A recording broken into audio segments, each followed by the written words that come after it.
ఓటీటీలోకి వచ్చే ప్రతి సినిమాను ఆదరిస్తున్న ప్రేక్షకులు దీనితో ఆయా సినిమాలు ఏ భాషలో వచ్చినా సరే వాటికి మంచి మార్కులే పడుతున్నాయి.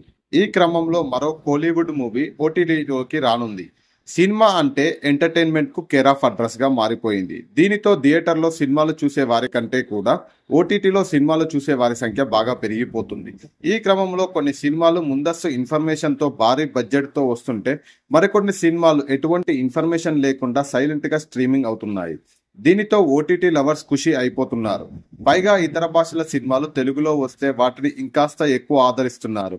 ఈ క్రమంలో తాజాగా మరొక తమిళ సినిమా ఓటీటీలోకి రానుంది. మరి ఆ సినిమా ఏంటో, ఏ ప్లాట్ఫామ్ లో ఎప్పటి నుంచి స్ట్రీమింగ్ కానుందో అనే విషయాలు చూస్తాం ఈరోజు. ఈ సిరీస్ పేరు అసురగురు. విక్రమ్ ప్రభు, మహిబా నబియార్ ప్రధాన పాత్రలో నటించిన తమిళ్ యాక్షన్ మూవీ ఇప్పుడు తెలుగులో రాబోతుంది. అసురగురు పేరుతో తెలుగులో ఈ సినిమా డబ్ అవుతుంది. 2020లో తమిళ్లో రిలీజ్ అయిన ఈ సినిమా రాజ్దీప్ దర్శకత్వం వహించారు. అయితే 4 ఏళ్ల క్రితం థియేటర్లో రిలీజ్ అయిన ఈ సినిమా ప్రేక్షకులకు అంతగా ఆకట్టుకోలేకపోయింది. దీనితో బాక్సాఫీస్ వద్ద డీలా పడ్డ ఈ సినిమా ఇన్నాళ్లకు ఇప్పుడు తెలుగు ఓటీటీలోకి రావటం అందరినీ ఆశ్చర్యాన్ని కలిగిస్తుంది. ఇక ఈ సినిమా రైట్స్ ను ప్రముఖ ఓటీటీ ప్లాట్ఫామ్ ఆహా సొంతం చేసుకుంది. ఈ సినిమా మే 3 నుండి ఆహా ప్లాట్ఫామ్ లో స్ట్రీమింగ్ కాబోతుంది. థియేటర్లో ఫ్లాప్ అయిన ఈ సినిమా ఓటీటీతో పాటు ఎటువంటి టాక్ తెచ్చుకుంటుందో వేచి చూడాలి.